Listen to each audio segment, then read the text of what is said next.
Welcome one, welcome all. I am joined by our usual guest, Snyder, a man who was quite on a Ravens purge last week, enjoying the Bengals loss, enjoying the Ravens win. He was chatting a whole lot, man. I saw that, and he's right. I can't talk as a Bengals fan when they're just getting waxed by Jalen Daniels on Monday Night Football. But Snyder, how are you doing today? How's everything been? Yeah, it's doing pretty good. Pretty solid early college slate today. Had some decent teams up there. Looking forward to breaking this down with you guys. We got a couple of pretty good games, I think, to dive into here. Should be another good slate, I think. Yeah, very much so. And I've been having trouble using the this stuff, like, sharing the comments and stuff. But yes, Georgia and Alabama. Well, Georgia might actually be cheeks, man. And you were talking about how before he came on, Milroe was literally running around circles around this Georgia defense.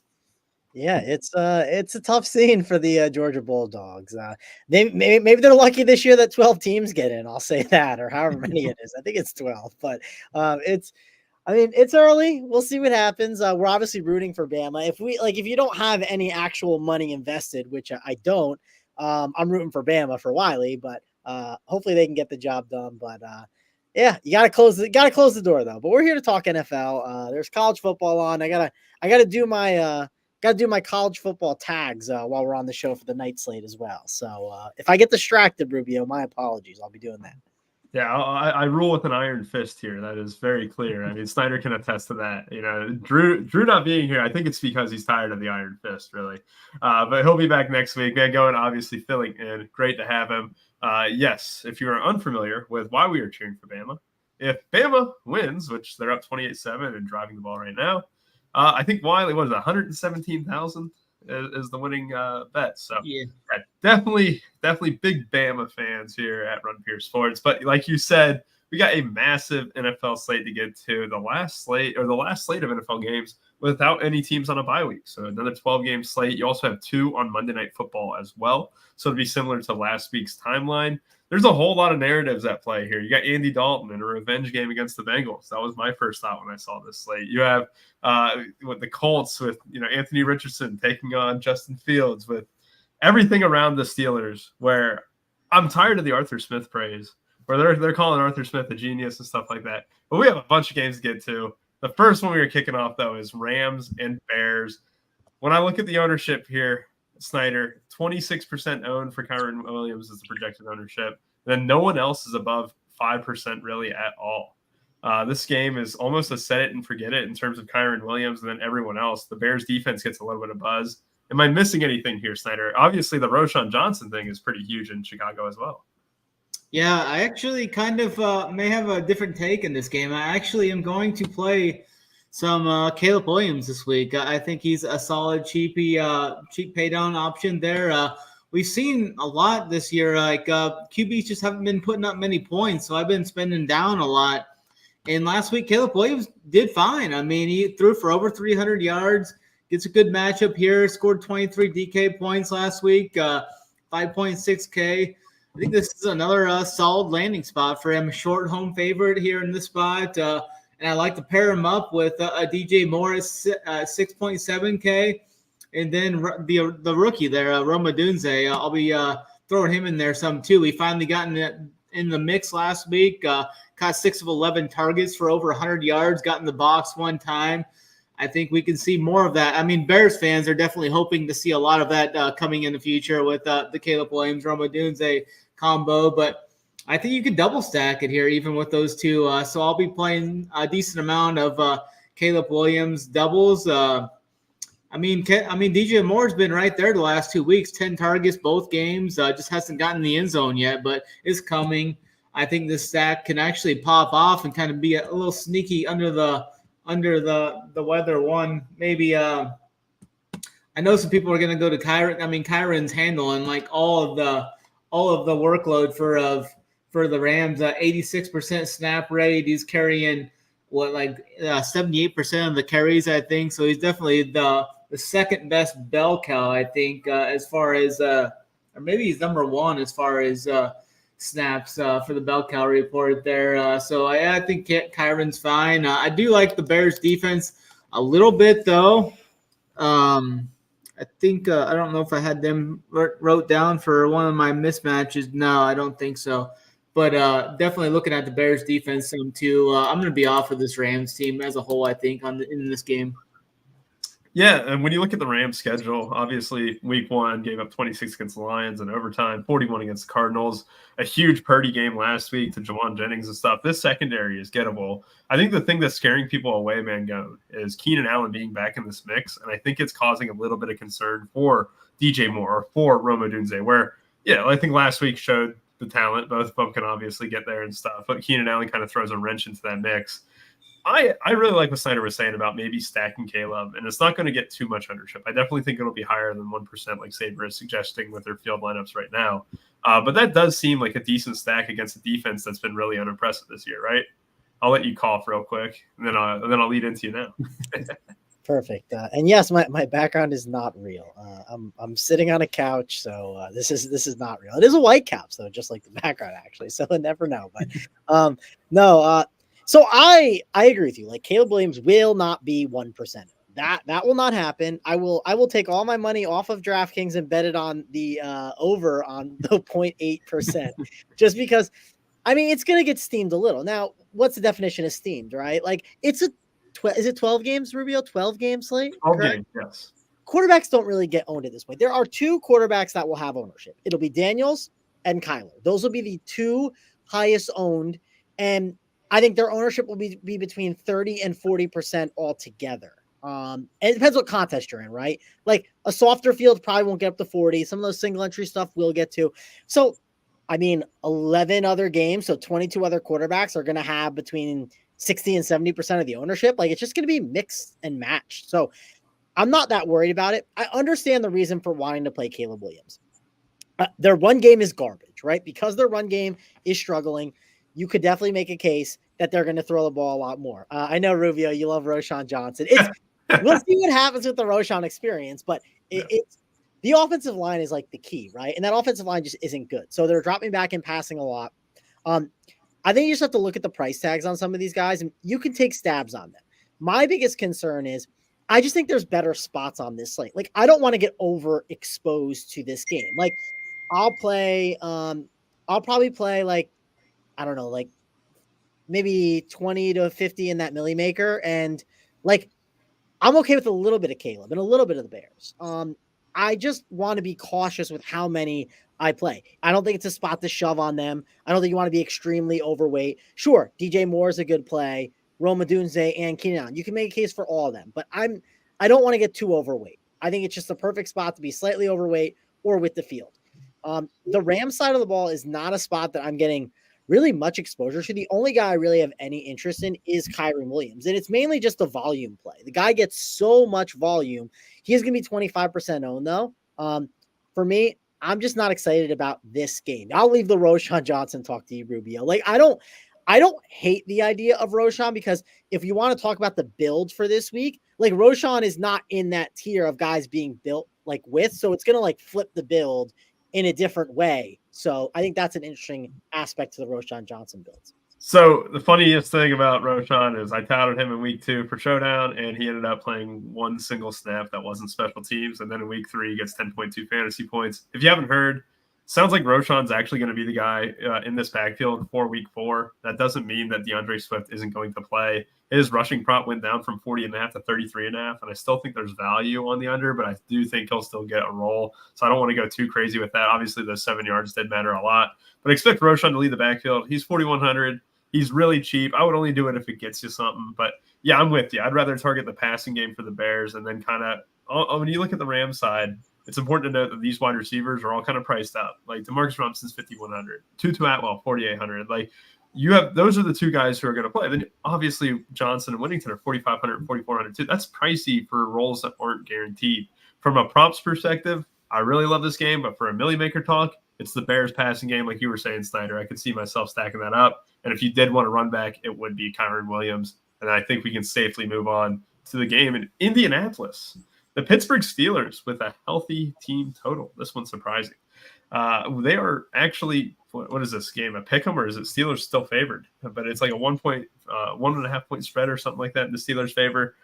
I find that a little bit hard to believe. I mean, I just think that just goes into the sense of the Steelers' defense is just incredible, but their offense really hasn't shown a ton of life. Meanwhile, on the Colts side of the field, they have not been able to stop the run. Josh Jacobs ran rampant on them. You look at everyone who the Colts face, it's just not a great thing.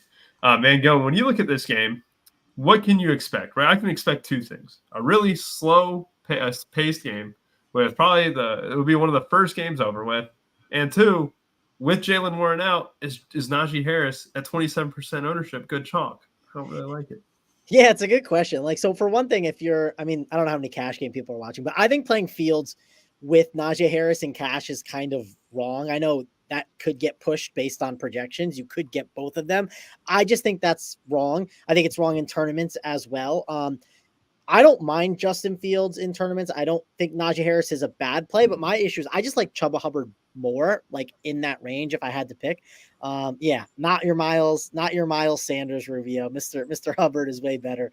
But I don't love Najee Harris in tournaments. I just think there is some fragility to him and his projection. I actually think George Pickens is a really interesting leverage play in this game. I just don't think this Colts defense is any good. And we've seen George Pickens hit on a couple big plays and he hasn't broken them, right? Like he's gotten tackled. There's definitely opportunity there for someone like him to have a good game.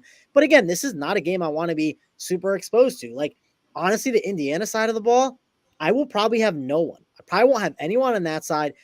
I'll probably be lower on Najee because I think in cash games, Najee's a good play, but I don't think he's as good in tournaments. So I'll probably be lower on him there. And then I think I'll be overweight on Pickens, and Fields isn't someone that I absolutely love.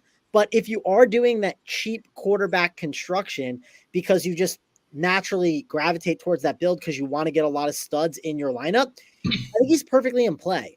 But again, you don't need to have like double stacks with him or anything stupid. I'd play him naked or I'd play him with Pickens. I do not want him with Najee Harris. Like, that is one thing. Like, you can set the rule if you want to. I don't like to set the rule in Saber.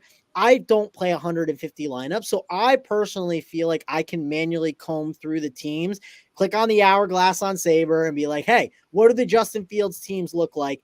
And then adjust from there. So that's my overall thoughts on this game. And not one I want to be super high on, but I think how bad this Colts team is, we have to consider getting exposure. And at the ownership that George Pickens has, I think he's a really good play. The price tag that Fields is at, the upside is there in this bad matchup. And then Najee Harris, I just think, is not as good of chalk as Chuba Hubbard.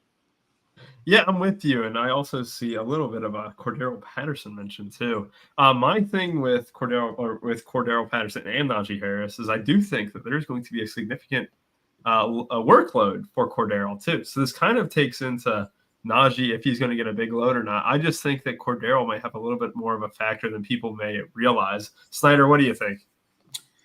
Yeah, I think this is going to be another slower game. Pittsburgh's been playing a lot of really slow games through 3 games. They've been squeaking them out, though. I like the Colts in this matchup, though. I think the Colts win this game. I know last week I was talking about it. A lot of people on VSiN and stuff have been talking up Justin Fields' rushing props. Like, they think he's going to bust one here soon. It could happen.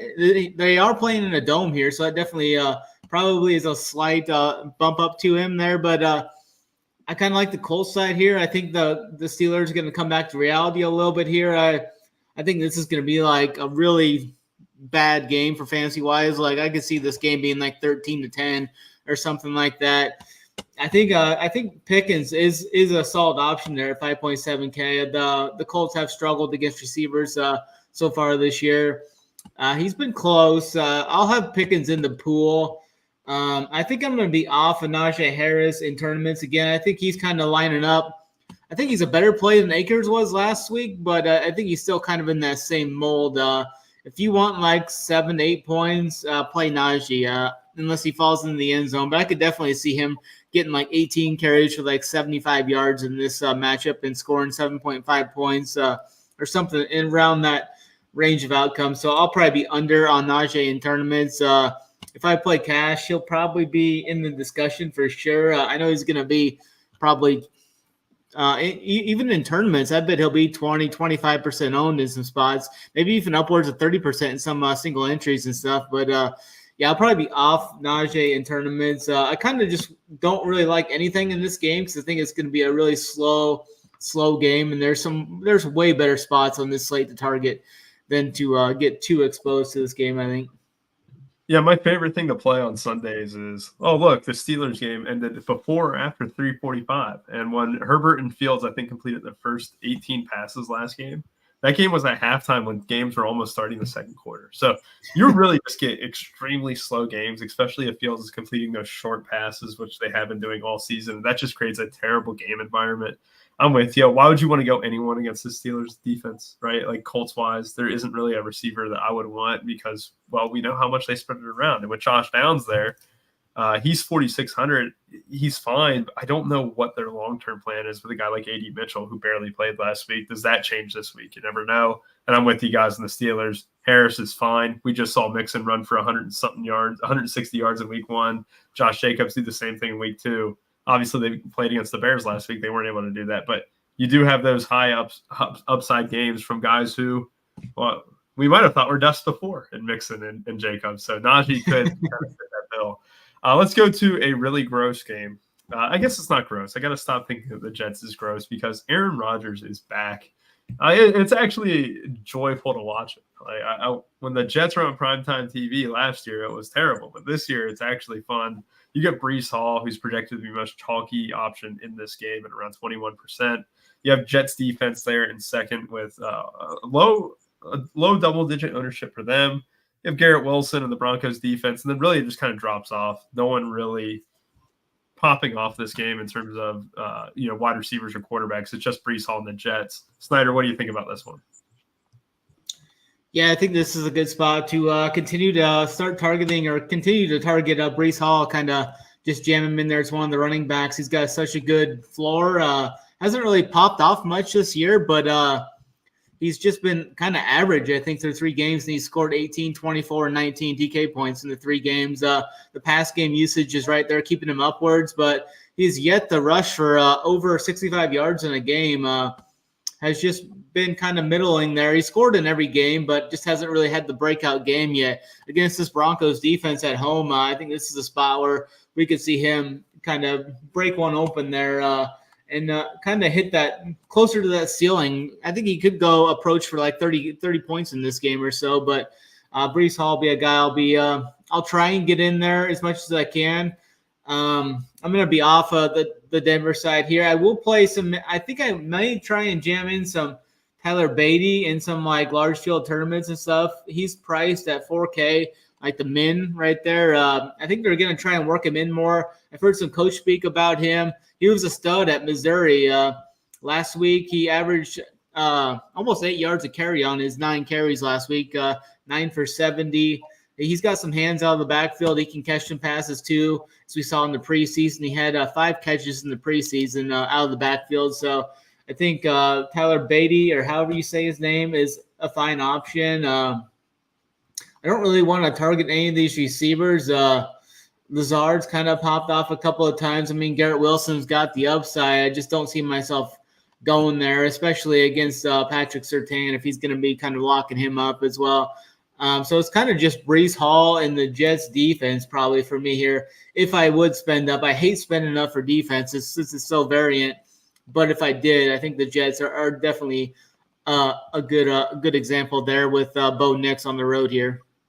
Yeah, this is going to be a very tough matchup for a rookie quarterback going against one of the best passing defenses in the NFL.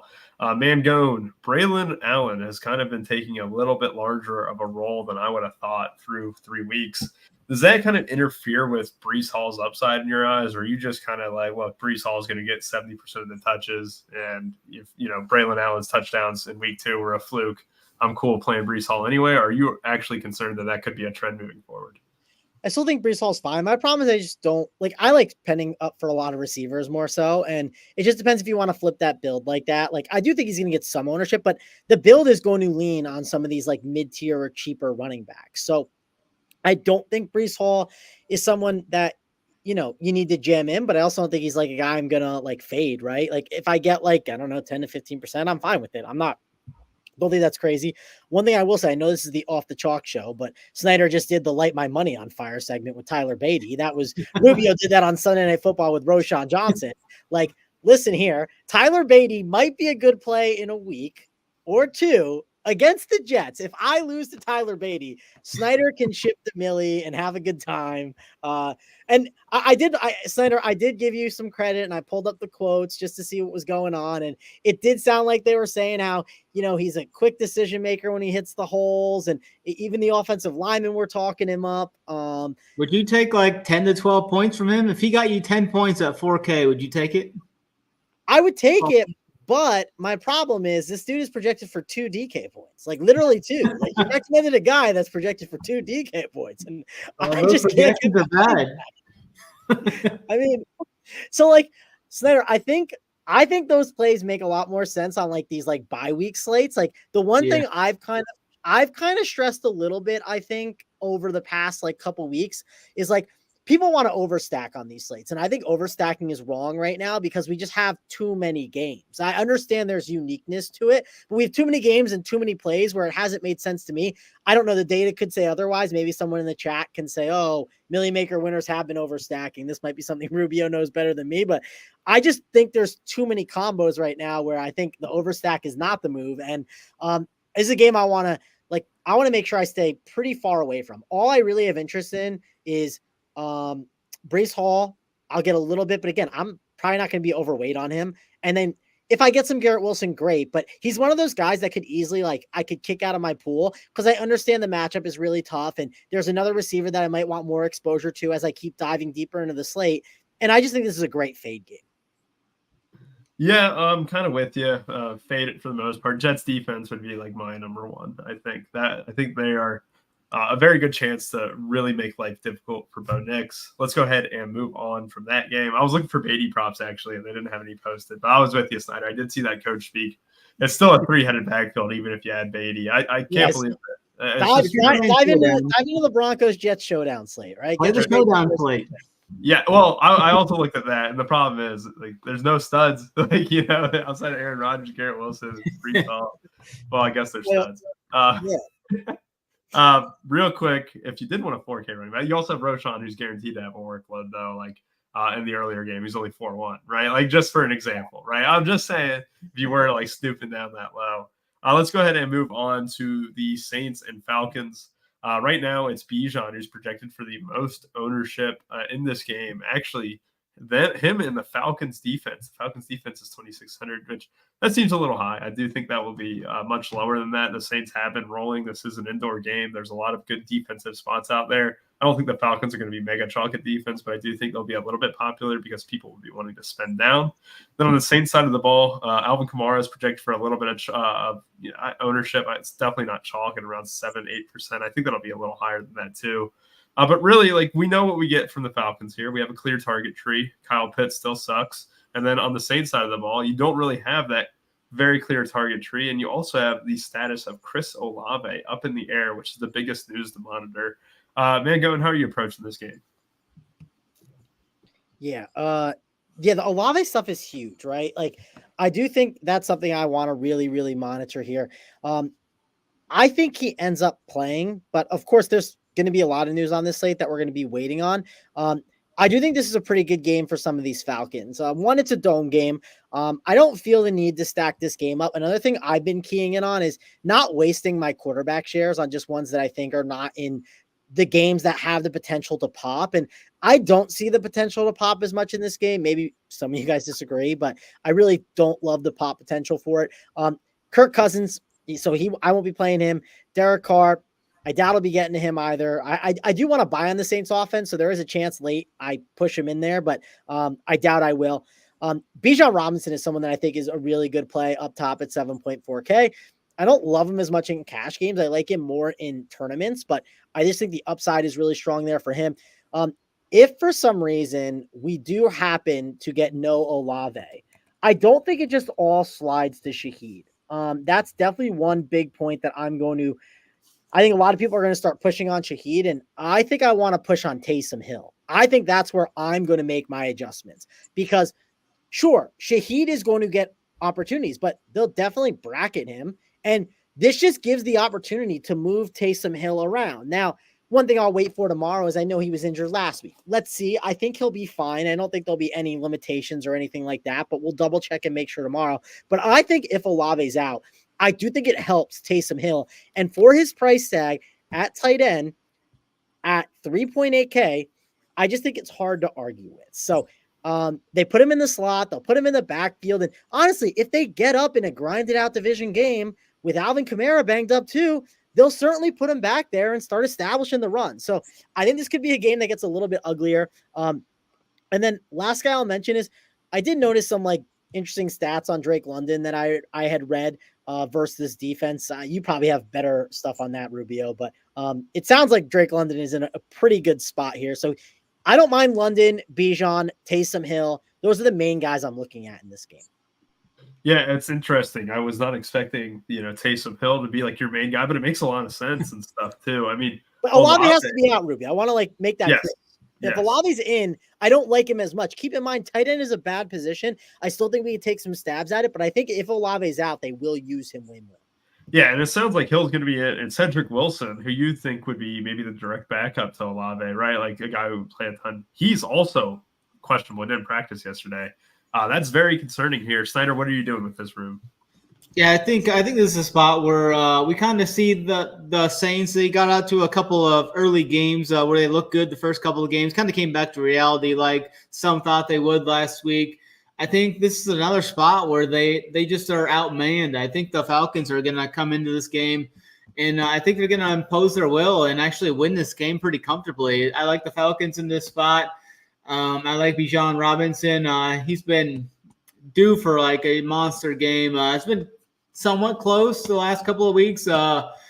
Just didn't really have the right script against KC last week. He still got that good pass game. He's out of the backfield. Found the end zone last week, but didn't have the yards per carry that he did the week before against Philadelphia when he averaged almost 7 yards per carry there. I think this is a spot where Bijan kind of gets right. I think what's his ownership? I've got him low 20s. It looks.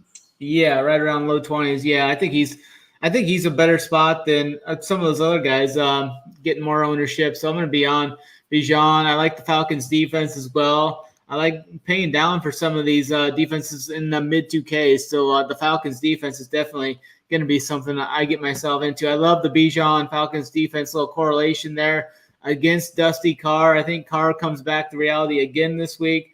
So those are my top two favorite plays. I can see myself getting to some Mooney too. 4,400. He's got the upside to break a big one. Has some good upside there for 4,400. And Drake London as well. I like that call from Mangone as well. 6,200 for Drake London. The dude is just a freak. He's awesome. He scored the last two games also. So yeah, I like the Falcons in this game to roll. Yeah, I'm with you guys there. I mean, I'm just looking at it. We saw Dallas Goedert, what he did last week against the Saints. Like, could Kyle Pitts do it? It seems like every week I'm trying to find a reason to do it. But yeah, I think I'm out after, he didn't do bad against the Chiefs. He just really wasn't that effective. Let's move on to a really good game here and really one to monitor because we get the news of Rachaad White officially questionable with an illness, and then Bucky Irving, I think he'll go. He was a limited participant in yesterday's practice. That Rachaad White news could be one of the most important things on the entire slate. You also look at the Eagles and Bucks. This tends to be two teams that are mostly pass funnels, right? Like that's one of the main things about these sides. Their secondaries are not great. I would say Vita Vea being back. So we saw that the Bucks last week were horrible, right? There was no way around it. They looked horrible against the Broncos there. They were upset. Vita Vea was missing from that game, and now he's back. That could play a little bit of a role in this one here. Snyder, what are you doing with this game overall? I mean, there's a decent plays, and Dallas Goedert also projected to be the highest owned player from this one. Yeah, I actually was on some Goddard last week. Had him in some of my car. The car brought those stacks down, but I had some Carr, Olave, Carr, Kamara, and I brought it back with Goddard there as kind of the leverage piece there. He did really well. Carr did not. He held me back there. But in this spot, my guy Chris Godwin is right here. I'm just going to keep going right back to him. I've played him every week. I've gotten overweight on him. I've played him in cash every week. Haven't looked at that yet to see if he makes it into that this week. But the price tag is getting up there a little bit now. He's getting close to 7K, closer to where Mike Evans is. He isn't at 5'8", 6K anymore. They priced him up a little bit, but the volume is right there. I expect him to continue to see, 8 to 9 targets in this game. Probably catch, or he's caught at least six balls every game, so I expect that. He's found the end zone every week, so that may kind of regress there, but I still think he's a safe option in this game. So I'll continue to keep playing Chris Godwin. Goddard's a guy that I'll play some. I'm not sure what I'm going to do with tight end yet. I may get to some Goddard, but there's another guy we'll talk about later that I'm actually considering just absolutely locking, just because I think he's in such a great spot at a good price point, and the tight end position has been so bad. That's something I'm considering this week. Saquon Barkley definitely has the upside. And if I think we're going to have to lean on him a lot more here too. He scored 35 points twice this year. He's showing that burst in the upside. He's looking good running the ball. He's catching the ball in the backfield. He's caught the ball, or he's found the end zone 5 times already through 3 games this year. So Saquon's definitely got the upside. And Philly wants to keep this close. It's right around a 1-point game. The total is pretty low, though, so I can see this being a little slow. But if the Eagles are going to stay in this game, I think it has to come on the back of Saquon Barkley in this game. So he's going to be in consideration for me for sure. Yeah, it's a good point about Godwin. Moving back into the slot role has absolutely thrived, and this is a great spot for it. The Eagles are one of the worst teams against the slot in the NFL. Mangone, when you look at this one, I want you to touch in on that Rachaad White news, like 5,300 for Bucky Irving in this sense, right? Assuming Irving plays and Rachaad was out in that situation. I do think there's the best chance is probably both of them being active. It's only an illness for Rachaad White. We all battle through illnesses, right? But I do think that with Rachaad White, him missing would probably have me almost click the lock button on Bucky Irving. What do you think about that? Yeah, Rubio looking for pats on the back for battling through with an illness. That's why my camera, if you're wondering, why the hell is this idiot keep turning off his camera? It's because, you don't want to see me blow my nose. That's fair. I've definitely blown my nose on shows, and I should probably do that more. But but anyways, so I think this running back situation just might be a fade for me. Now, if one of the guys is out, of course, I would definitely heavily consider like playing the other option, right? But I even could see routes where they just don't do anything. The one argument that you could make for someone like Bucky Irving specifically is price tag is good, 5.3K. Rachaad White, he's a little bit more. He is 6K. I just hate the matchup against the Eagles. I would rather just play Godwin, would rather play Evans. I've been very high on Godwin throughout the year. I know he's going to have ownership here, and I really don't care if he still has ownership. I'm going to keep playing him. I said it last week. The role is too good. He's in that Cooper Kupp type role with his OC. He's going to absolutely smash throughout the season. So I love Chris Godwin, love Mike Evans. I just think it's worth attacking. You got to take some chances on Baker Mayfield. This is one of those games I don't mind getting exposure to him. I don't want exposure to Jalen Hurts. Dallas Goedert is the one guy that I'm definitely interested in.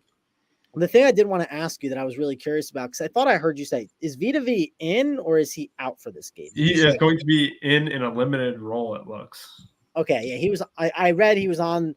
He had a brace standing on the sideline in practice. I have not played much Barkley this year. I know he's been absolutely nuclear. I'm going to keep staying away. I think. I understand he's played great, but this is not typically a matchup that I want to target, especially with Vita V back now.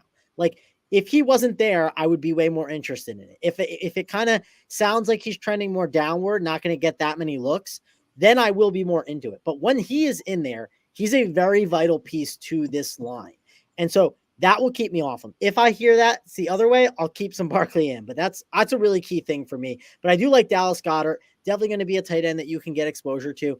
But keep in mind too, tight end is not great every single week. We saw Dallas Goedert last week, who, yes, he benefited from Devonta Smith, being out at the end of that drive to like kind of absolutely nuke the slate. He was a fine play last week, but you don't have to just eat like if you look at your tight ends on the slate, and let's say obviously you have like 100% ownership, and you have all the chalk tight ends, I think you're just doing it wrong. So don't allocate like 40% to Dallas Goedert and then 20% to Elijah Higgins and 20% to Brock Bowers, and then you have none to allocate to these other under-owned tight ends, right? We're trying to win the Millie Maker. And I just think eating too much chalk at tight end can be a mistake. He's a good play.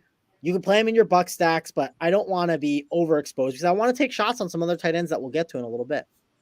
And this is a good question. Steven, is Dallas Goedert in play at 7,500 on FanDuel? I know it's a DK show, but he's one of the weirdly mispriced options. And he just absolutely, or not mispriced, but overpriced options.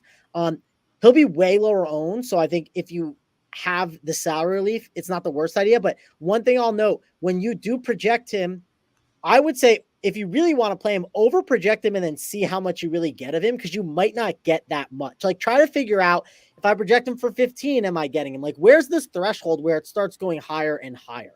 I would not likely play him, but that site is a lot looser sometimes than DraftKings, where I could see it just happen. But I'm not going to play that much at 7,500. I'd rather go cheaper to other options. I want to take shots on guys like Taysom Hill, who I mentioned earlier, and some other plays that we'll get to. Yeah, I'm with you. If we get the news on Vita Bay, which actually it's not 100%, but it does. The Tampa Bay Times was the one that posted could play a big role in a limited time for tomorrow's game. I hope he's in, because then I think both sides of this game, especially in the passing sides, are both incredible. I'm with you. Baker Mayfield, Godwin, Evans stacks, you could double stack them up. To answer your question earlier, Mangone, the larger the field, a little less you want to overstack. So that was something that was brought up on the first show of the season. But the larger, so I don't know if you noticed, but during this first few weeks of the season, a few of the Million Maker winners have not really stacked at all. I mean, it's like very, very loose correlation. And it's hardly an overstack. It's a couple guys from the same game, but they might not even correlate really well at all. So I've been Xing out like QB2s, QB2-1s. Like, I haven't really been playing them, and because I think it's been wrong to do so, and it gives you more unique kind of build. So I'm going to continue to do that. That will change as we get deeper into the season. So it's good to see that you guys were on that too, because I was on that pretty early in the year. I've generally been doing like max 1 for my stacks too, like unless it's like a cheap tight end or something. Yeah, it's a really interesting combo, and like, I like the idea of double stacking the Bucks, but at the same time, you don't really need to. And with 3.25 million total, like prize pool, what is that? Like, how many entrants have we got? 80,000 or something like that? Probably. Oh, wait, whoa, 160,000. Oh my God, my math is way off. 200,000 people or whatever. Who knows? I certainly don't. But 200,000 people, you definitely don't need to double stack. And I think it would be more acceptable in like single entry and stuff. That's why when you run the Sims and Saber Sim and like you run the contest Sims, I think a lot of the time you'll see a double stack in your single entry rather than your full stack for main slates, for your like a large field tournament, I should say. All right, let's move on to Jaguars Texans. The Jaguars make me want to take a spoon and gouge out my eyeballs the way they play offense. But the Texans, we get Tank Dell set to miss out on this one. That would be big bumps to Nico Collins and Stephon Diggs. Both are going to be pretty chalky this week. Also, CJ Stroud gets a positive matchup here after the Jaguars were absolutely toasted against the Josh Allen and the Bills last week. And really, this Jaguars team is just mediocre overall. Christian Kirk got some work last week, but overall, I don't really know what to expect from this offense. Mangone, talk to me about this one. I was finishing up my college football stuff review. I don't even know what game you're on. What game are you on? My Texans. I can go to Snyder. Here, you read up on it. Snyder. Oh, yeah. Cam Akers getting into the box last week tilted me pretty hard because it was a perfect fade. And then he gets bailed out by falling into the end zone. What are you doing with him at 5,300 this week? A week after he was mega chalk, and then this week, arguably a better matchup, not very high owned at all. Yeah, we were right. We were right on that. And then the Donkeys get bailed out. He should have had 3 points. Ends up with 9 points. That was rough there. Actually, yeah, he got. I think he might have had 3 or 4 points or there before that touchdown. But yeah, I think this is an interesting spot here. I think this is a really good spot to target C.J. Stroud and Nico Collins. Nico Collins is one of the top air yards per. He's where is he at? Third, I think. Third or fourth in the NFL in air yard percentage share. Nico Collins is he's gonna absolutely smash in this spot with no Tank Dell. He was a guy I was really high on, like in the best ball seasons coming into the year as well. Had a couple of big games early, 100 plus yards in the first 2 games. last week, I was off of the Texans last week. I thought the Minnesota was going to give them a challenge there. They did give them a challenge. They won. They actually dominated them outright. So I think this is a good bounce back spot for Nico Collins and CJ Stroud. I'm going to be overweight on those two. A dome game here. There's some bad weather out there. Like the last game, there's going to be some rain in that game. We got a dome game here. CJ Stroud, 7K. That's fine. If I was going to run it back with someone, I'm probably going to go right back to my guy, Brian Thomas there at 5.4K. He'd be my preferred guy to run it back with. He's been seeing good work in the usage there. He found the end zone once in the first week, 9 targets last week. I like him running it back with him. There's some other good options, though. I mean, Christian Kirk kind of got going again last week after 2 duds of only 1 catch the first 2 weeks. Caught 8 of 10 targets last week, 79 yards. He's priced right there as well at 5.2K. I think Kirk will see a little more ownership than Thomas just because he's a couple hundred cheaper. But, yeah, they're both fine. Strange is fine at tight end, 3.1K. Usually like playing the cheapy tight ends. Strange is a guy that Lawrence was looking to often last week. 5 targets after the 6 targets the week before. So he's probably going to be in that 4 to 6 target range window again this week, 3.1K. You could play some Diggs. I think he's fine. Nico is definitely the alpha in this offense. Diggs has been fine. I mean, last week he caught 10 balls. I'm not sure. I'd have to go back and see if a lot of that was in garbage time or if when that all occurred, but didn't see any red zone targets the last 2 weeks after they gave him a couple touchdowns in week 1. So, yeah, Diggs is fine at 6,600. I think you can potentially – I mean, in a smaller field tournament, I think you can double CJ. I don't know if I would double him in the Millie Maker, but in some of those smaller fields, I think you could definitely double a CJ in this matchup. Yeah, it's obviously a little bit pricey. I do think a guy like Dalton Schultz could be a good leverage play off one of these wide receivers too, with Diggs and Collins both likely to be double-digit owned. Nico Collins also probably one of the most chalky wide receivers above 7K this week. This is a great opportunity for him to show us why he's the alpha. I mean, he's already done it all last season. The start of the season, he's been really good too. A lot of good things from this offense that could be had. I mean, last week they underperformed Mangone. It was probably CJ Stroud's worst game as professional. This is a bounce back spot for him. Are you interested in the Texans? Yeah, this is going to be, I'll probably have some like dicey stuff to say about this game. So for one, I think I had read last week the Jaguars, they run the most man in the league, and man-to-man is like literally not it. We have Mel Kiper complaining that double high safeties is ruining the league. So if we know a team is running man-to-man, we should probably target them with the pass game, right? If they're running it at the highest rate. So I think Nico Collins is a good play. Some of the counters are, he is coming into the week dealing with an injury, right?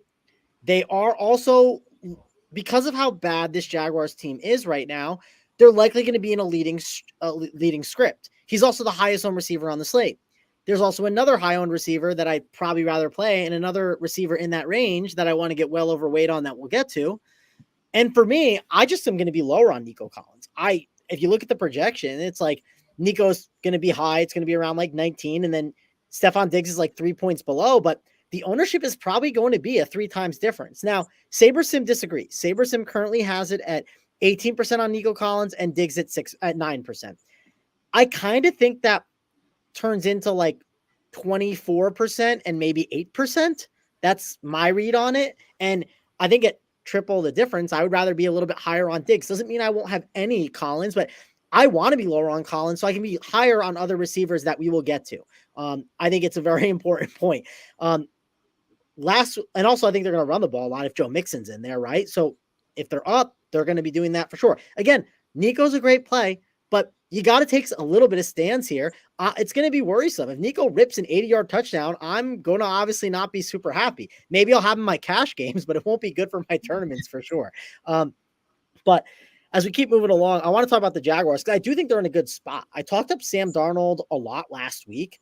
I thought that offense was a really good one to target this Texans defense. And listen, I don't think Trevor Lawrence is like, the one reason why everyone hates Trevor Lawrence is if he was the last pick of the draft, no one would give a shit, right? But he was number 1 in the draft, and everyone has an opinion about the number 1 pick in the draft. Everyone talked about Jameis Winston and Marcus Mariota and who was their guy for many, many years, and no one really gave a shit. Like that's why we care about Trevor Lawrence. And at the end of the day, Trevor Lawrence is going to be in a trailing script against a defense that's not that good. They're also missing Evan Ingram, which can help some of these receivers. It's going to help out Christian Kirk, who I think is a good play. It's going to help out Brian Thomas Jr., who he's one of those guys that I think is, him, right? He's one of those, like, Malik Neighbors is him, right? All these young receivers. Like Brian Thomas Jr. is that caliber player, in my opinion. He's really talented. Sure, maybe Malik Neighbors will be better than him in the future, but point I'm getting at is Brian Thomas Jr. is really talented. I want to buy low on him when he's 5,400. I'm going to continue to in tournaments. I think he's a great play. I also don't hate Strange. I know Snyder talked about him a little bit. We know Trevor Lawrence looks at him. Bad quarterbacks love their tight ends. Snyder knows that. Lamar Jackson always throws to Mark Andrews. So, not this year. Yeah, that's true. Not this year. So maybe he's good now. Who knows? But what I'm getting at here is Strange is a good play because we know the style offense that they run. They're going to be in a trailing script. And honestly, tight ends suck. He's not overpriced. I love cheap tight ends. He's an easy bring back. If you want to play Nico Collins and then run it back with the Strange as like a secondary stack, you can certainly do that. So that's my overall take on that. I know someone talked about Travis Etienne in the chat, and I just do want to look at it because he's like supposed to be a 3-down back, right? I know Tank Bigsby has been there a little bit. These are plays that kind of do win you the Millie Maker at 7K. I'm not saying I'll have a lot, but don't completely ignore it. Like, this Jaguars offense, not saying they're a great team, but they're going against a defense that I do not believe in. They're in a dome game. These are the spots where it could be a really good get-right spot. They're 0-3, back against the wall. Listen, you understand they lose to the Bills. The Bills are a way better team than the Texans, in my opinion. Yeah, I like it when you get preachy. You felt like I was in a little bit of a sermon there. You're kind of preachy. I was kind of hoping that you kept going, and then you kind of. Did you believe in the hype? Are you with me? Are you I was with you. And then you stopped. It kind of fell flat on me a little bit. Like I was ready for any given Sunday speech. Next play that I talk you up on, I'll have to give like a go Jags go or whatever team it is. I'll have to throw that in there. I'm gonna have to give Mangone a little pump up speech when Nico goes for a 30 ball on his forehead. Though. Oh, he's gonna need it for Sunday night. He'll hop on that show, and we're gonna have to give him that nice little speech. I will say Kurt did own me. The last time I talked shit about Nico Collins, Kurt owned me. So, not doing well. That Bears-Texans game was terrible. But the good news is we go from Texans-Jags, which is a decent game. I don't like the way the Jags look, but I'll probably have a little bit of the Texans. Joe Mixon's status being up in the air. I did want to mention that. I didn't see that he was still questionable. I thought he was trending toward out. I was wrong. He's still 50-50. There hasn't been any news on him. Other stuff that just hit, Chris Olave, game time decision. That was a couple hours ago. Devontae Adams is considered week to week. Devontae Adams will be one of the last games that we talk about as well. So it doesn't sound like he'll be available for the weeks going forward either. But this game, it's the battle of the cats. We get my favorite team, the 0-3 Bengals, taking on the 1-2 Carolina Panthers. Who would have thought that would be a saying? The Panthers have a better record than the Jags and Bengals. They're the best amongst the Cats teams. Mangone, I told you this. Andy Dalton, revenge game. Andy Dalton, top 5 quarterback in the NFL. All right, too far. I apologize. But with the Panthers, through 2 games, 2 starts, he has been absolutely incredible. Coming back to last season against the Seahawks and then last week against the Raiders, Andy Dalton has looked amazing. It tells you what has Bryce Young been doing, right? Like, how could he be this bad? Was he the one holding this team back? You have Chuba Hubbard, who went off last week. You have Deontay Johnson, who went off last week. These are guys who are going to be very effective. You also get big news with Adam Thielen missing out. Also with the Bengals, there's 2 things to know. Without DJ Reader being there and him leaving in free agency, this run defense sucks. Along with the rest of this defense, they are absolutely horrific. The offense found its footing. I do think that Bengals games are going to be one to target moving forward this season. You can kind of treat them as a great offense, bad defense, which is perfect for fantasy. Mangone, talk to me about this one. Yeah, Bryce Young's so bad that even Bam is back, baby. You know what I mean? Like it's been brutal. So I know I'm obviously kidding. I know Milroe played there last year. There'll be one guy in the chat that's like, Jalen Milroe was there last year. I know that. Don't worry. Just a joke. But I like this game. I think it's one of the better games of targets. Again, another team that's 0-3 and like definitely in a must-win spot. Yeah, in these spots, I expect like coaches to kind of pull out the playbook a little bit more and like, pull out with some of their better plays that they may be holding for later in the season. They just have to, use the full playbook and really just get a W, and be aggressive too, right? That's another thing. Like they're going to be more aggressive to try and get that win because of that alone. So plays to talk about here. Chuba Hubbard, I think he's a cash game play, good play. I actually don't mind him in tournaments too. He's someone I'm happy with still getting exposure to in tournaments. I think he's overall a good play. It's more a volume play, right? It's not that I just think he's got this, absolute pop. It's just he's cheap, does a lot for your lineup. I think he's a good play. Zach Moss, I think, is a really interesting pivot out of that range. I understand that, yes, Hubbard can be used in the pass game too, which will benefit him, but that will leverage some of these other plays. If you do play a Zach Moss, obviously you could run it back with a Deontay Johnson. Deontay Johnson is the one play that, listen, I think he's a great play at 5.6K. I believe he leads the league in red zone targets. Listen, I want to play Deontay Johnson, but he's the guy that I think is a big decision point because I think he does have the ability to bust at that price. And that's the one thing I want to think about because, listen, no one wanted anything to do with Deontay Johnson last year. Now he's with the Panthers and everyone thinks it's great. And he's had one big game with Andy Dalton. That's the one decision point. Maybe you can give me the hype up and talk me into Rubio because he is very chalky and I don't know what to do with him in like the Millie Maker formats. I think it's a tough decision for sure. I think Jamar Chase is definitely a good spend up option. T Higgins is a tough click, but doesn't take much to get overweight on him. So I think he's another play that I'm going to definitely get exposure to. I don't love the tight ends. Like I don't need to get exposure to him. If I do, it's probably Mike Gesicki gets splashed in there. But again, I don't need those guys. And then Mingo and Leggett are two options that you could definitely mix in there for their cheap price tags. I do like the over on Leggett's receiving yards. That's one bet that I had. So if anyone wants a prop, I think it was like 35.5 when I bet it. I don't know if it's moved, but that's a bet that I made. So overall, I like this game. Quarterbacks are good. Receivers, Moss is a pretty good pivot, and Chuba Hubbard, I think, is good chalk.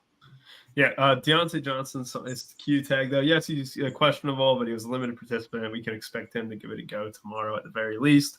Snyder, I really like this game. I'll kind of polish off anything that you don't want to talk about. So, yeah, go ahead. The floor is yours. Yeah, I think this is a really good game. It's kind of wild how what the spread's been doing. It's coming towards Carolina more. I think Cincinnati was hit by 7, I think, last week before the Monday Night Football game. Now we got a 47.5 point total. I think we got a really good game to target DFS-wise here. I think T. Higgins is a fine option. I think he's going to be the guy that kind of gets steamed up a little bit. And I don't think he's going to be high owned, but I think he's going to be higher owned than people think once the cards get flipped over tomorrow. But I think he's a good play for sure. A Chase 7,700 definitely has the upside. We finally seen that last week. I mean, if he didn't do it last week against that Washington defense, I was gonna revolt or something. 6 for 118 and 2 last week. I think he's right in that range for 100 plus yards and a touchdown again in this matchup. I think one of my favorite plays in this game is the cheapie in this game. Jonathan Mingo at 3.3K is going to be manning the slot right where Thielen was after he went out. Mingo kind of stepped in there. I like his upside for 3.3. I think he's a guy that can go in there and catch 5, 6, 7 balls and be the guy that's a little lower owned. I think he's going to be – he could approach like double-digit ownership, but that's fine at 3.3K. Deontay Johnson is definitely going to be the volume target hog there. We saw that in Pittsburgh, and Dalton just went to him countlessly last week. Caught 8 of 14 targets, over 100 yards receiving. Scored 1 touchdown, but it's kind of a little underlying there because he could have caught, I think, 1 or 2 more touchdowns that Dalton just missed him on one. I think he dropped another one, so he could have had like a monster game last week. So he left a little bit out there, 5.6K. This Bengals defense is definitely struggling there. I mean, Jaden Daniels ripped them apart. We've seen some other offenses. I mean, Mahomes for sure did well against him, but he does good against anybody. But yeah, I think this is a really good game to target. I'm going to play some Andy Dalton too.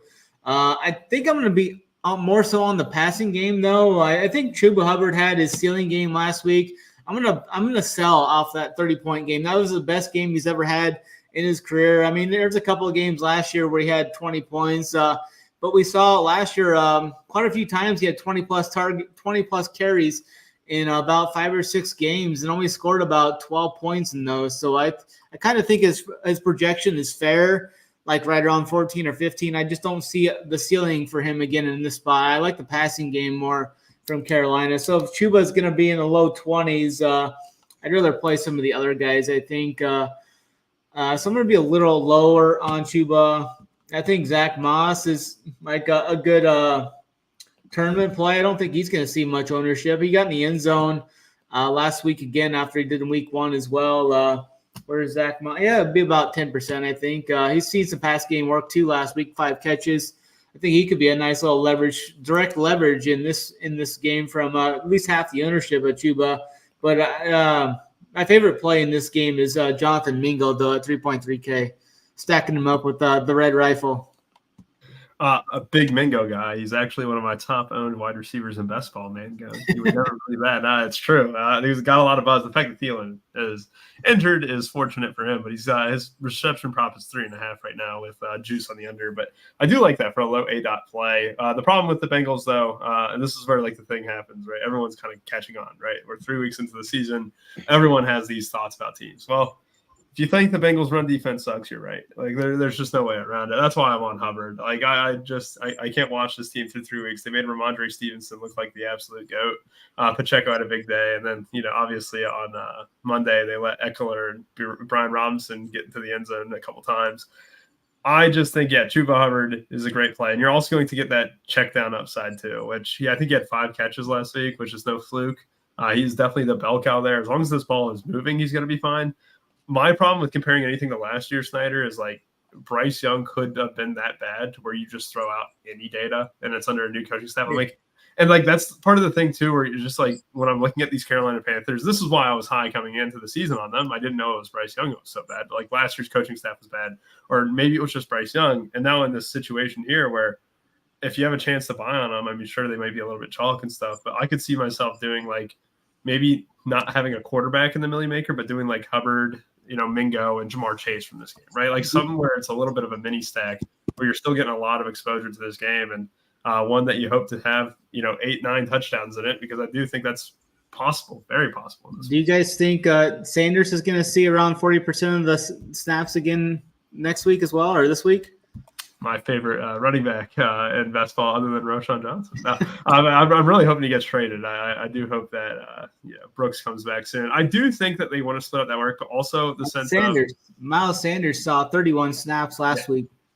And he's been very effective. I think a lot of it, too, is just having that veteran presence where they can trust him to pick up a block. But he was out-touched. What was it? Like 26th? What was that number that he had? 8 or 9? Yeah, he only had like 9. He found the end zone once. 7 carries, 2 catches. 9 touches.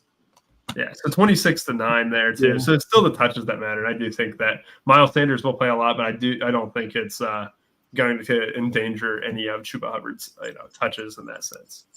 All right, let's move on to a great game to watch. I'm really looking forward to this one. It's the Vikings taking on the Green Bay Packers. Jordan Love is going to be in for tomorrow, so that makes it way better. I do think Malik Willis, bravo to him, bravo to LaFleur and this coaching staff. It just goes to show you see a guy like Sam Darnold on the opposite side of the ball thrive with coaching. You see Malik Willis thrive with coaching.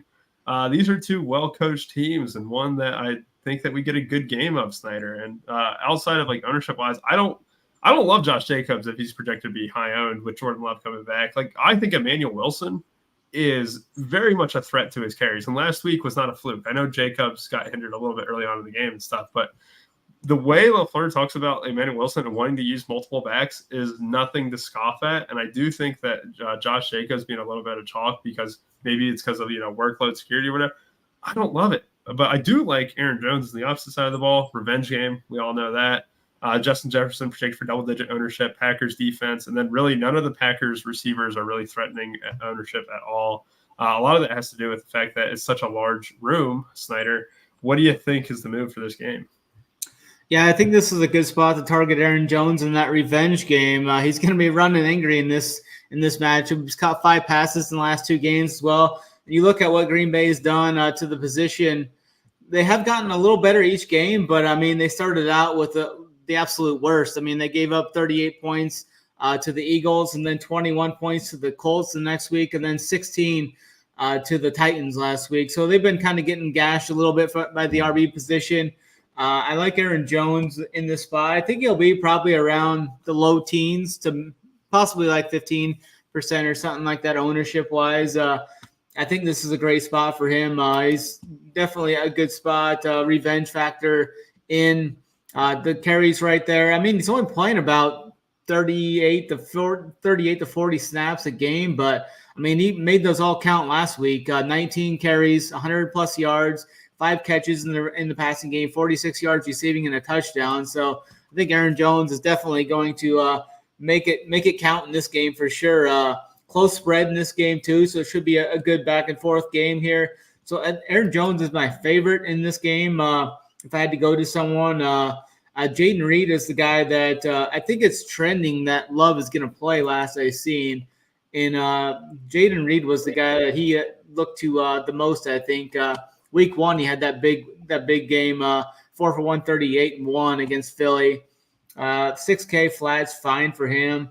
Justin Jefferson, the upside's there. I just don't know if I can fit him in this one. I'd rather play some other receivers, but the upside is definitely there. He's caught a touchdown in all 3 games this year. Not much else you can say about Jefferson. He's one of the best in the league. Naylor, his price tag starting to kind of creep up there a little too much now. He's not in that 3K range anymore like he was. He has found the end zone every game this year, though. So 4-9 now for Naylor is starting to get up there, but he's definitely been a red zone threat for this Vikings team. I don't think I'll get to Josh Jacobs either. I'm going to play Aaron Jones over him for a couple hundred cheaper. No quarterbacks for me in this game. I think it's going to be kind of a slower game, but I do like this Vikings defense. I've been playing the Vikings defense every week. I talked them up last week. That's one of my favorite plays against Houston. They did well last week again. The 3rd straight week, they were in double-digit points. They were getting turnovers. They're getting sacks. I like the way this defense is coached. I like the blitz rate they bring. They're going to definitely pressure the guys. So Aaron Jones, Vikings defense, is one of my favorite correlations, I think. Yeah, I like it. One thing to note, Jordan Addison is going to be back for this one, which knocks Nalen down just a tad, but they'll still use a lot of 3 wide receiver sets. Man, Gunn, anything to add on to this game here? Yeah, I love the Aaron Jones call. I mean, revenge game. Packers are just bad against the run. Like, they're missing their 2 corners. I mean, yeah. I don't love this spot for, I think the Packers, not saying they're in trouble, but like, I think they're going to have to push the ball. Like, I think this is going to be a competitive game. I think you're going to see, if Jordan Love is healthy enough, you're going to see a back and forth game. And I think this could be a game that's sneaky and on the Millie Maker winner. So I'm going to like Jordan Love. I'm going to like Sam Darnold. Obviously have to have some exposure to Justin Jefferson. I mean, Justin Jefferson is just so good. And I'm seeing him at 11% on Sabre. I'll get exposure to him. Jaden Reed on Sabres at 3%. He's another guy I'm willing to get exposure to. I think he's a good option. You could take stab on these Green Bay guys. I don't want to take stabs on the running backs. The only ones I want to take a chance on are Aaron Jones.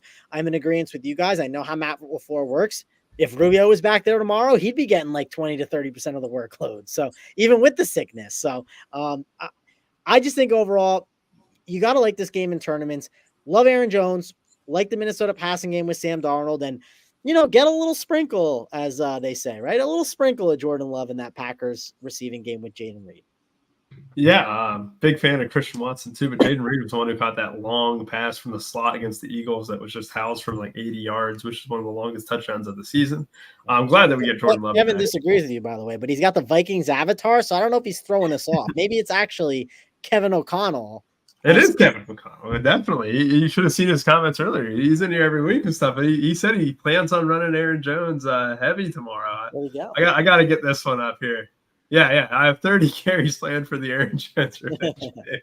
I really like that one. But yeah, I'm with you. Christian Watson is always like that high upside guy that I want, but I'm going to bet his props. Yeah, he's my favorite one to do those type of props on that. Over like 2.5% or under 2.5 receptions, 80 yards and a touchdown. I might do that with Christian Watson tomorrow. But yeah, it's a good point on the Packers corners being banged up in the secondary too. Could play a big role into a guy like Justin Jefferson Justin Jefferson having a big day tomorrow, 8,700. I like that. In the sake of time, we're already past 10 o'clock. Let's get these next 4 games done. These are all halfway decent games, too. The Patriots at the 49ers, Mangone. Jordan Mason is projected to be chalk. Deebo Samuel is questionable. George Kittle is in. Any thoughts on this one here? Yeah, I think George Kittle's a really good play. We know like tight end has just been rough this year. But George Kittle has the potential to pop. We know when he does, it's like absolute monster games. So, and it's like the games that win slates. I'm going to take chances on George Kittle. I think he's a really good play. I don't see myself going back to Juwan Jennings. Like I didn't get it last week. So, I mean, if you beat me this week again, like you beat me, I'll call it a day. Deebo is likely in, correct? That's the read on it, Rubio? Yeah, I believe that he practiced, and that I assume that Deebo is going to be in. Yeah, I assume so as well. I don't think he's a bad play in tournaments or Ayuk. You could definitely take chance on them. The guy I'm torn on is Jordan Mason. I don't know. So I do think with all these guys back, he's a better play. The one thing to note, like this is something we used to always talk about like 4 or 5 years ago. It'd be like, hey, look, there's a running back and they're at home and they're like 8-point favorites against a bad team, right? Like if you're more than a touchdown favorite and you're running back at home, you're just naturally a good fantasy play. So he's someone I definitely will consider for sure, but I don't want to have him as much as I did last week. Like last week I had like 60% or something crazy. Still think he's a good play just because of that rule of thumb alone. I don't love Brock Purdy. Not going to play any Brock Purdy stacks tomorrow. Just get shares of this San Francisco team. And then New England, I don't see anyone I really want. The only guy I could maybe make a case for is Hunter Henry, but he's 4.2K. Like if he was like 3.8 or like 3.5, I'd probably have more interest, but Hunter Henry's not like if you gave me $15 to play the Million Maker tomorrow, I would play Hunter Henry if you told me I had to play one Patriot. You know what I mean? But I don't need to play Patriots for what it's worth. I like you putting it that way, where it's like, yeah, if you had to play one, that would be the one. I'm kind of with you there. Some news too. Deebo did practice Thursday and Friday. Limited capacity, should be in. Trent Williams also, they didn't elevate his back up from the practice squad. I think it was like Nicholas McGee who tweeted this one out. So expect Trent Williams to be fine. So that's interesting as well. Snyder, anything to add on to this game? I think I could maybe get to some Ayuk in this game. I didn't really play any of these 49ers last week. I was under I don't even know if I had Mason in my tournaments last week. I was off of Ayuk. They were both kind of chalky there. He had 10 targets though last week. He just wasn't on the right side of variance there as Jennings got all the touchdowns. I'll probably be under on Mason again this week if he's going to be over 25% owned again. I think he's a good candidate for if he doesn't find the end zone. I think he's a good candidate to get for like 18 carries for like 80 yards again or something like that. So I'm just going to kind of bank on that. I think this game's going to play pretty slow. The Patriots are going to try and muck this game up as much as they can to try and stay in this as long as they can. It's a 40-point total as well. I think Kittle definitely has the upside at the tournament position. I like that call from Mangone. He's one of those guys that can score 20-plus points and break the slate for you at the position with how bad it is. So I think the Kittle call is definitely a great option in this game. I just think this is going to play really slow and kind of a mucky game. San Francisco, they got so many injuries. I think they're just going to try and get up by 2 touchdowns and just try and coast if at all possible. But I'm kind of off of this game as a whole, though. But I definitely like that George Kittle call. He'll be under 5%, I bet, too. Yeah, I think so as well. It's going to be kind of interesting because Jordan Mason being chalk, I always think it's good chalk when he's under 7K. Like they need to price him up, not quite to CMC levels, but they do need to price him up to that mid 7K range, kind of suppresses ownership. This is just a really good spot for 25 carries, right? Like that's what you want from it, right? You want him to get the ball 20, 25 times and end up with over 100 yards and a couple touchdowns. Like that's his ceiling game. You're not going to get the same passing game involvement as Christian McCaffrey, but you're going to get that same type of like you said, Mangone, a double-digit home favorite against one of the worst teams in the league in the Patriots. You take your chances on it. I wouldn't get like too overweight on this game. I'd probably only do like one piece and then kind of move on. And those pieces would likely be from San Francisco. Even though last game it was Juwan Jennings and Brock Purdy that ended up in the winner, which I was very wrong on Juwan Jennings. I did not like him. And sure enough, he absolutely crushed, and bravo to him. He looked amazing doing it. But this week with Debo back, I won't have any interest. Let's move on to probably the most popular game of the day. I count 1, 2, 3, 4, 5, 6, 10 guys. I was not expecting to see double digits. 10 guys with double-digit ownership in this game. That ranges all the way from James Conner all the way up to Terry McLaurin. Terry McLaurin being very chalky, despite only seeing like 5 or 6 targets against the Bengals, is shocking to me, especially after the start he had. Count me out on Terry McLaurin. I love him. I love all my Ohio State wide receivers and stuff, but I'm not going to play him if he's going to be super high owned, because that offense in general, especially in the passing game, is not something that I just want to jam in. He had a very good performance against the Bengals, but 2 of those were just deep bombs, which is great.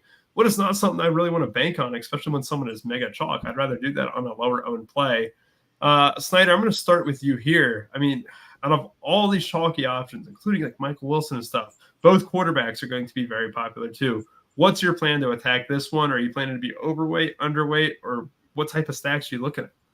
Yeah, I'm going to try and get overweight on this. I think this game is absolutely going to shoot out. I like the over in this game as well.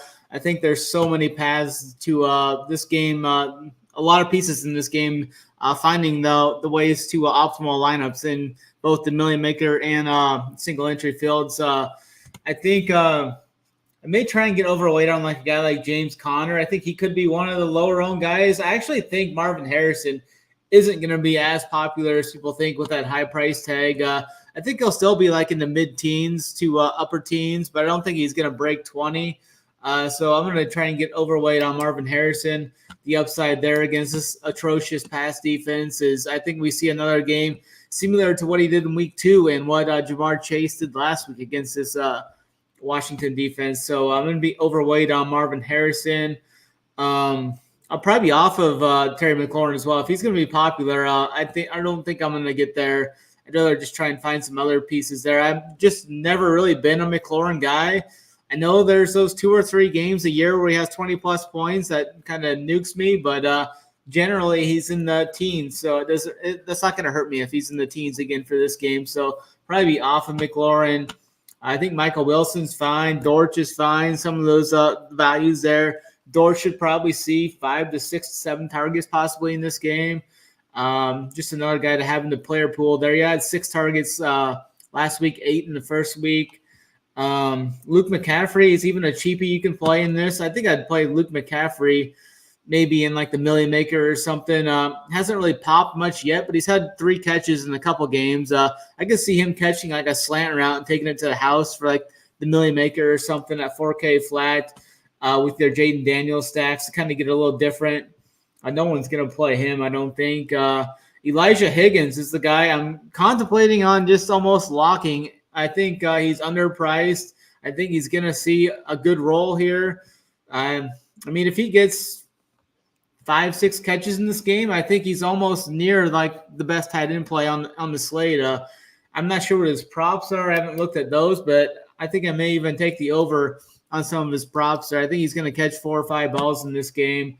He's a converted receiver. So they just look for those like athletic guys they can put in a tight end position there at Arizona. Kyler's a great play. Jaden's a great play. Both of these defenses are pretty bad. I think there's going to be a lot of points in this game.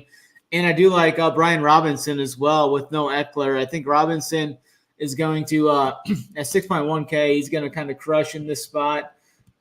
He will see some ownership, but that's fine with me. A couple of those games last year, he had 30 points, 28 points. So we know the upside's there for that 30-point game for him.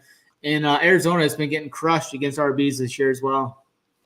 Yeah, with Eckler out also, and I forgot to mention the Trey McBride being out. It's just like, just huge for the slate. Mango, give me your thoughts on this one. Feel free to spend as much time because the last 2, I don't think you'll be spending too much time on. Yeah, for one, I went on my soapbox earlier and said, Snyder, don't like load up on the chalk tight ends. And here you're telling me you're going to lock button. You're going to lock button a guy at a position that we have no idea how to predict this year. We have no clue how to predict it.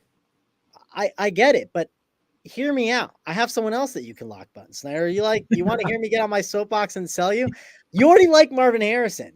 Why not lock Marvin Harrison? Now, I'll give Scott Barrett some credit because I saw this tweet that he had, and I thought it was a really good tweet.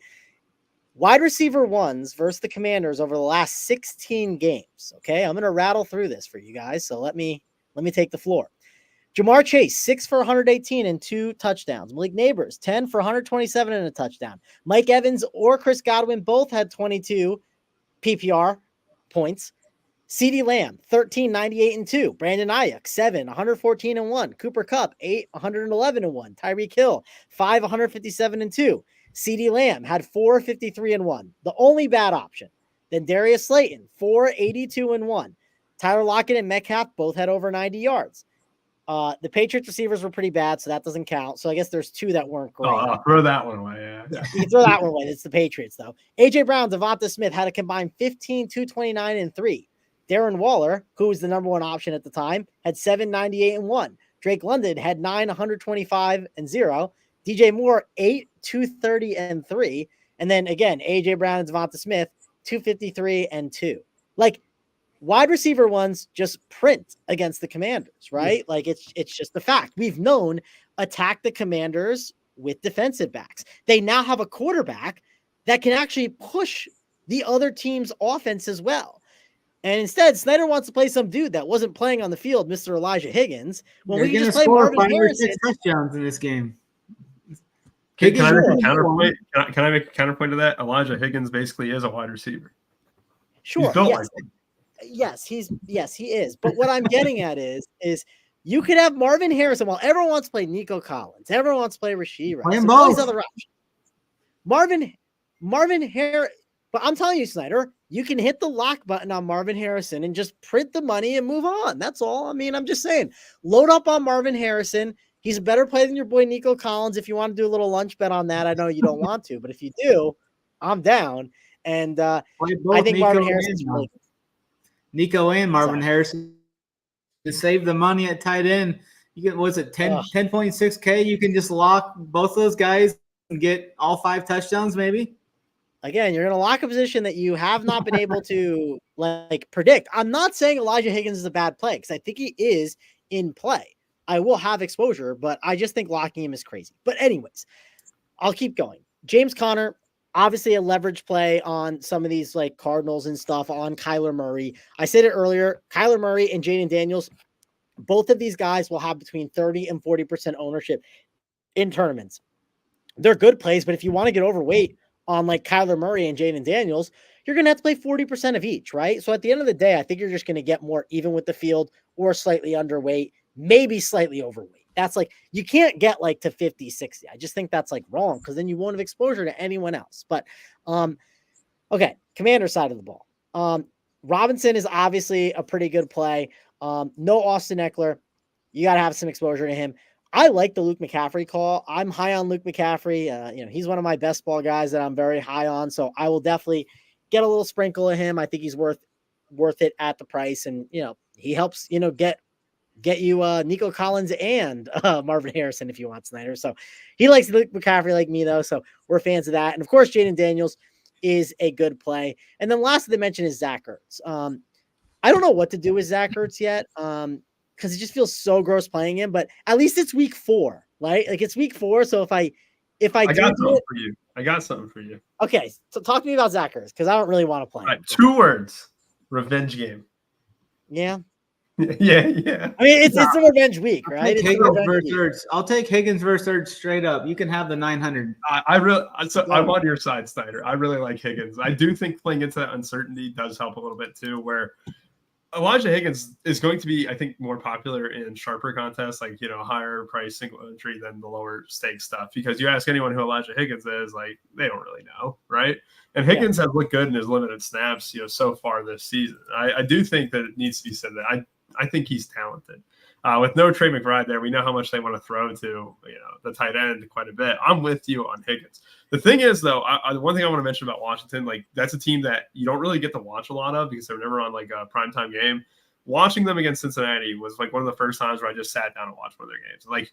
You're right about Jaden Daniels, and everyone in the comments throwing a great deep ball and stuff. But when he was in trouble, especially in the second half, even when they were up, there was one guy he kept looking forward to. And that was Zach Ertz every time. And I played Zach Ertz in Showdown, so I was loving it. But at the same time, if they needed 6-7 yards and they needed it, if it was second and 15, they wanted to make it a short, third down, it was Zach Ertz who was getting the answer. And he caught, what, 4 catches in that second half alone. And that was with a winning script.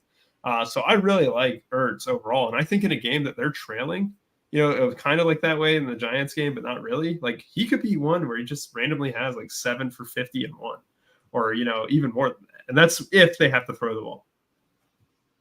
So, yeah, I mean, you give a good selling point. And listen, like, tight end's not great. Like, if you obviously look around, like, at like the pivots in that range, and I know we're on like this game, but like Higgins is there, and like, who do you actually like? Like, Strange is the same price. Jordan Akins, who we'll get to, who's not a great play, but he doesn't project awful. Juwan Johnson, who's a little bit more, which could be interesting. Cade Otton, like, obviously the alternatives aren't great. I do think Higgins is going to, I don't know, is he going to be like 20? He's got to be 20% owned, no? Or am I crazy? Saber doesn't have him very high. I just don't think so. Even in the week that Ingram got rolled out, Strange and Farrell were like completely unknown, right? And I don't think people are just, you know, that Ingram's a target beast. I know that was the late news, so you're always going to have a way more suppressed ownership. But I don't think people are just flocking to the backup tight ends as much as they were.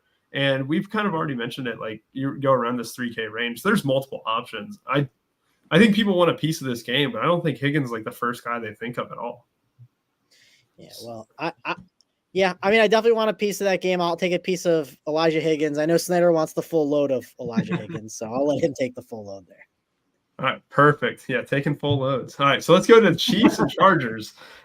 Speaking of, just full load injections, I would say Justin Herbert's going to take a big injection into his ankle.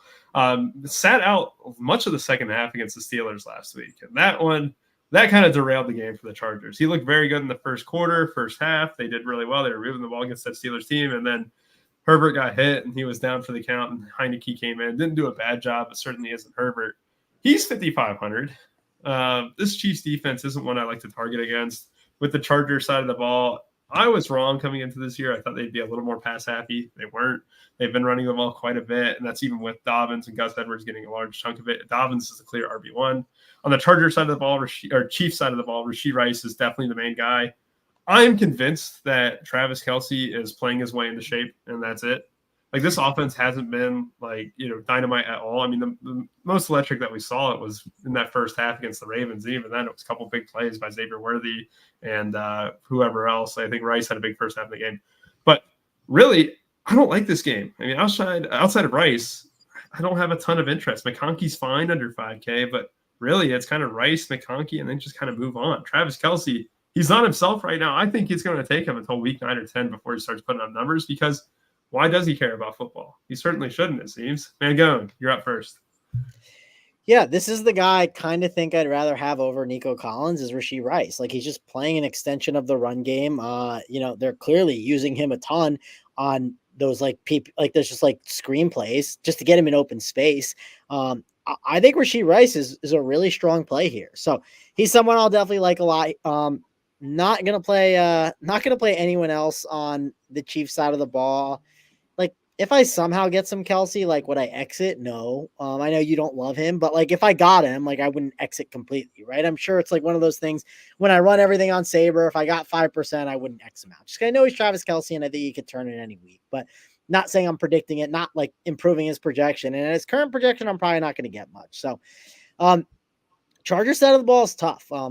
I agree with the chat on like liking defenses here. The only concern you could say is this game could play a little slower and the Chargers could run the ball a little bit more. That'd be one of my concerns. I know we haven't talked about defense at every single game, but my point of emphasis this week on defense will be, I think the defenses that are chalk are not like good chalk. Like, I think they're all just like, yeah, of course, they're the best defenses that we're presented with, but I want to get very unique with my defenses. I don't really care. I want to spread it out. I don't want to play like a lock button on a defense. It's just a bad week for defenses. So that's my spiel on that. And I mean, I guess you could make the argument for like Ladd McConkey at 4.8. I don't think is the worst play, but man, I really can't get excited about this game. I think it's just Rashee Rice or bust. Yeah, I also have to say props on the spiel that you went on for why you should target wide receiver ones of the Cardinals. That was a great one. You know, when you went through all 16 of the wide receivers, I didn't think you'd actually do it. I thought you'd only go through the last 5. But no, you kept at it. Even when most of us were like, Yeah, that's enough. That's enough slices. You kept going. I appreciate you, man. I sold people. And again, that wasn't my stat. It's Scott Barrett. So I do like his stuff. He's worth a follow. He, tweets out some good stuff throughout the week, some little nuggets and gems that I always think are intriguing. So if you want to follow along those, feel free to give him a follow. But we're going to target the Commanders, of course. And even though it's a big slate, I know people get worried about like chalk at times, but like you still want to play pieces of these, right? Like we saw it with the Niners last week. I mean, Mason and Ayuk were clear chalk options, but then Juwan Jennings was the guy that came out on top. And right? Purdy. And those were the two guys where I think it was Drew. He kind of said it too. You want to go Purdy? I didn't love it, but at the same time, that's what hit, and that's what takes to be different. Snyder, Chiefs, Chargers. Yeah, there's not much I like in this game. I think it's going to be a really slow game. I think the Chargers are going to somehow keep this game close. Mahomes usually doesn't cover as a big favorite. You look at Mahomes' game log too. I haven't been playing Mahomes at all like the last couple of years, the way they've been switching their game. Ever since Tyreek left, Mahomes' ceiling is not there. I mean, he hasn't scored over 20 points once in the last 10 games. He's just the way they're playing these days. It's a lot slower. It's more methodical, running the ball and such, just trying to get the wins and such. I don't see much in this game. Lad McConkey maybe is like a million maker dart throw if you want, just based off his volume's been there, but hasn't really done much with it either. This is kind of a throwaway game. Maybe just the defense is here for me. But yeah, I'm going to continue to keep fading Mahomes, and I think Rice is definitely the guy that go to though with the volume wise there. I mean, Rice has been crushing. He's been definitely getting all the volume work through him. 32 points last week, 18 and 20. But I think this is going to be another slower game. I'd rather just load up on a couple of those other games that we talked on and not force anything here. And yeah, I think Kelsey he's definitely spent his offseason partying and doing a lot of stuff. And that first game, he looked awfully tired, and I think he's just trying to work himself into shape. He definitely didn't do much over the summer to get himself into shape, I don't think. Yeah, it's like that thing with NBA players where like it was Shaq coming in after those like Lakers season stuff, where you just go look at it and everyone would say the same thing. Like, yeah, it would take them the first half of the season to fully get there and then kind of peak around the playoffs and stuff. Why not if you're Kelsey? You're going to get away with it. Like, you look great in the playoffs. Everyone thought you tailed off last year. Then you showed up in the playoffs and Super Bowl. I just think that's going to be a trend. I'm with you. I think this will be a close game. And yes, as someone who took Mahomes in the first round of a super flex league, I feel a little stupid because I thought this offense would change with Hollywood Brown, Xavier Worthy and stuff. No, it's still kind of slow paced. It's still very centric around the run. I don't love Carson Steele. I know there was a question about him. Like, I do think that the more and more the weeks pass, I think Samaje Perine's role will kind of grow a little bit too. But yeah, like these games just, they kind of fall flat for the Chiefs. And I don't, this team total, every week I say it for the Chiefs, like it always feels a little too high. And usually it is. I mean, I don't know the stat, Snyder. You might know it, but like, I feel like a lot of their games have gone under in recent history than over. All right, so now the last game of the slate, Devontae Adams tweaked his hammy on Thursday and is out. That makes Trey Tucker. Where'd he go to college, Mangone? Snyder? Trey Tucker? I should know this. You should. Oh, you got me, I think. I want to have one of these every day where I just kind of pop it in there. I have to at least make a guess. Maryland? It's not Maryland, but no, wrong. Snyder, any guess? Nothing. No. Why else would I be asking? Come on, guys. Come on. Louisville? No, what the? No. Okay, well, I'm not gonna hard my Kentucky? Cincinnati. Cincinnati. Oh. Yeah, Cincinnati is true. Yeah. That was I'm trying to remember the quarterback they had. Who was the quarterback for him again? What, for Cincinnati? Yeah, it was the guy that Desmond Ridder, right? Yeah, that was the CFB team, the CFB playoff. CFP. But yes, he is projected to be very chalky at 3,600. Brock Bowers is projected to be extremely chalky because with Devontae Adams out, they already love throwing the ball to Brock Bowers. The great thing about Bowers, too, they line him up everywhere. It's not just at tight end. It's out wide. It's in the slot. He is wide receiver number one on this team. I'm treating it like that. Jacoby Myers is a good play, too. I do not want to get away from this wide receiver room because it's going to be a very narrow target funnel. And I know it sucks going against the Browns. If it was any other team than the Browns, I'd be going really overweight on these guys, but I do want to temper expectations. Bowers, Tucker, Myers, those are the prime beneficiaries that all project for double-digit ownership as things stand. The Raiders' defense is as well. Then other than that, it kind of just drops off. No interest in the Browns here. Man, go and talk to me about it. Yeah, someone did ask in the chat, if there was a 4 p.m. game that you could stack up, which would it be? That wasn't the Cardinals game. And I was like, I think it's this game, mainly because the target tree is narrower on the Raiders. You could also argue like that, yeah, we're not big Deshaun Watson fans, I think, on this show. I think we could collectively agree. But this Raiders defense isn't great. And if there was a spot where the ball could move, it could make sense. And a guy like Amari Cooper could be the one that has a huge game, which, Van said in the chat. So I do think that this is a game that you could get small pieces of, like you said. If you want to get a Trey Tucker exposure, that's perfectly fine. Don't think it's the craziest thing. Amari Cooper, it's just as Big T preaches on the shows, which I agree with. Like, it's a wide receiver 1 that's just going to be under-owned. And I don't think it's the craziest thing. I don't love the run games here. And of course, Brock Bowers. We should discuss him. He's one I'm trying to really decide what to do with. It's 5.6K. I know Snyder's lock betting Elijah Higgins, so he has no room for Brock Bowers on his team.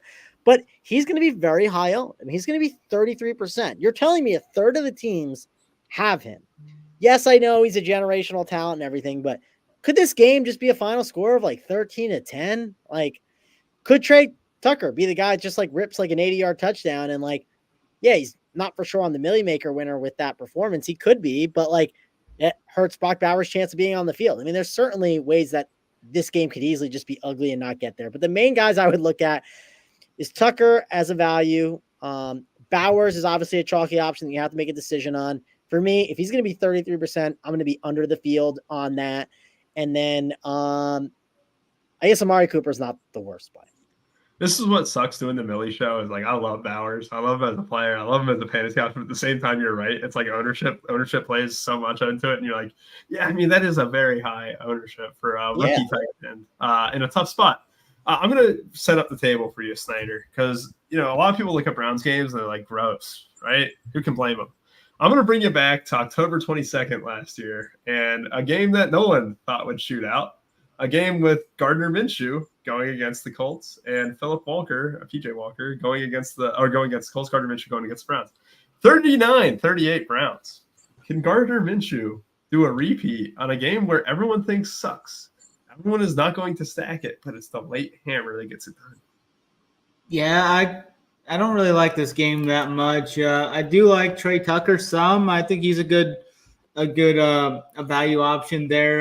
3.6K. I like the Browns defense quite a bit in this. If I can get up there, I usually don't like spending that much for defense, but they've got the best mismatch defensive line and offensive line in the industry this week. So I'll probably play a lot of Browns defense. If I can get up there, we'll see how it all shakes out. But I really like the mismatch there. I think they're going to get into this backfield. I mean, I was going to play some Raiders defense there for a while too, but then Max Crosby was out. So that's a pretty big downgrade, I think, to their defensive line. So I think with this total at like 36, I think it's going to be a lot of punting. I think Trey Tucker is a guy that can catch 6, 7, 8 balls, though. For 3.6K, he's fine for me. I think Deshaun Watson sucks and is still going to get sacked a few times with all his linemen out. I don't really see too much here. That's kind of a pass for me. Mainly just Trey Tucker in the Browns defense, I think. Yeah, it's a good point, too. I assume you had the same exact reaction as me about Max Crosby. When you found out he was missing against the Browns, it was like, first game ever in his career. Yeah, and of course, it's against an in-division rival, right? And I just think the Browns are always so lucky. What a running pure franchise. But yeah, I think you're not playing this game with the anticipation of it shooting out if you're stacking it, especially if it's just like the late slate, right? Kind of setting the table there. You're playing it for the narrow target funnels and the narrow target trees. And I do think that that's playable with the Raiders and even with Max Crosby out, who arguably is the best defensive player in the NFL. Like that hinders the Raiders side. I do think that you could have a script where let's say garbage time, it's like 28-20, but the Raiders threw for 300 yards. I think like that's in the realm of possibility. It would go over quite a bit. but like that's what it would take. And it would take that narrow target for Tree to kind of get there too. All right, so Mango, you're new. You don't understand the rules quite like us. We have a game, right? This game it has to be under 8% owned in the flagship Millie contest. This is Saber Civ ownership. So if you're like me, you'll usually choose a guy who's under 8% on Saber, and then they'll end up being like 15, 20%. Because this is obviously the night before. Snyder, give me your play of the day that is under 8% owned in the Millie on Saber. Under 8%. Is Caleb Williams under 8%? Yes, he is. I'm going to go Caleb Williams as my play of the day then. I like it. Going against that Rams team, the first game that we talked about, you mentioned how this Rams defense is nothing really special. And Caleb Williams looked good last week. I respect that one. That's a good to kind of begin the episode on. That was 95 minutes ago. So I'm glad we full circle that. Man, I'm stalling here because I know how the pressure can get to you. Under 8% is a lot to work, right? Because I don't even know my play. I mean, that could be why I'm stalling. But give us your Millie Maker play of the day under 8%. Yeah, I'll stall for you a little bit more, Ruby. I do have a question about this game. Is this game sponsored by DraftKings.com? Is this game?